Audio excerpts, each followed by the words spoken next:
Salut à tous et bienvenue sur la chaîne de Budo Édition. Et aujourd'hui on se retrouve pour une vidéo spéciale puisqu'on ne va pas parler d'un seul ouvrage comme à notre habitude, mais on va parler de 3 ouvrages aujourd'hui. Il y a dans ces 3 ouvrages l'essence du zen, l'essence du karaté et l'essence du judo. Donc ce sont 3 ouvrages majeurs de l'histoire des arts martiaux et de la philosophie des arts martiaux et c'est ce qu'on va voir tout de suite. C'est parti.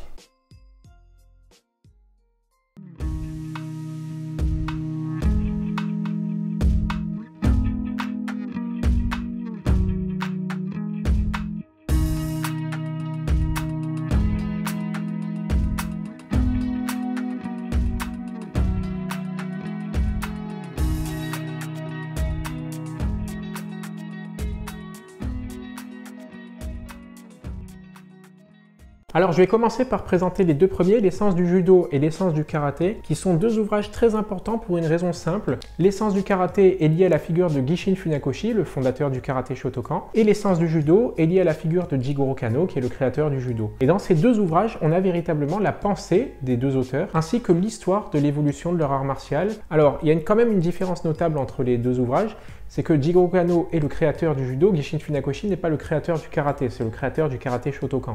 Mais il y a quand même un principe qui lie ces 2 hommes, qui se connaissaient, qui étaient d'ailleurs liés d'amitié. C'est un principe d'éducation, un principe de l'art martial au service du bien commun, et c'est un principe qui est évidemment présent dans l'essence du judo et l'essence du karaté. Je vous conseille vraiment de vous plonger dans ces 2 ouvrages si vous les avez jamais lus, parce qu'on retrouve vraiment là l'essence des arts martiaux modernes, que ce soit pour le judo ou pour le karaté, c'est vraiment l'essence de la philosophie des arts martiaux, de ce qui fait des arts martiaux une pratique à part et pas seulement un sport de combat. Quant à l'essence du zen, qui est le 3e ouvrage de la série, c'est un ouvrage qui est très intéressant, qui est issu des travaux de Maître Harada et qui présente le zen en tant que discipline philosophique.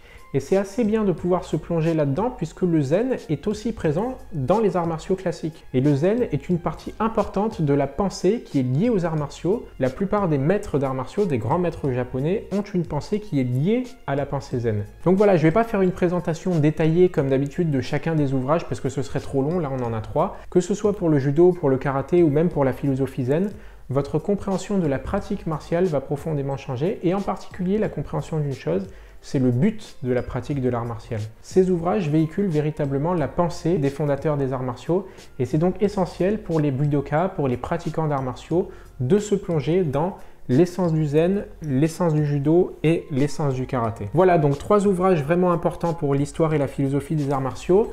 Comme d'habitude, je vous mets dans la barre de description tous les liens pour pouvoir acquérir les ouvrages. Vous pouvez évidemment les retrouver en librairie, vous pouvez les commander sur notre site budo.fr ou si vous habitez Paris, vous pouvez vous rendre à Budo Store pour pouvoir les acheter à Budo Store. Voilà, c'est tout pour cette courte présentation à propos de 3 ouvrages majeurs vraiment de l'histoire et de la philosophie des arts martiaux. J'espère que ça vous a plu et moi je vous dis à la prochaine sur la chaîne de Budo Édition. Salut!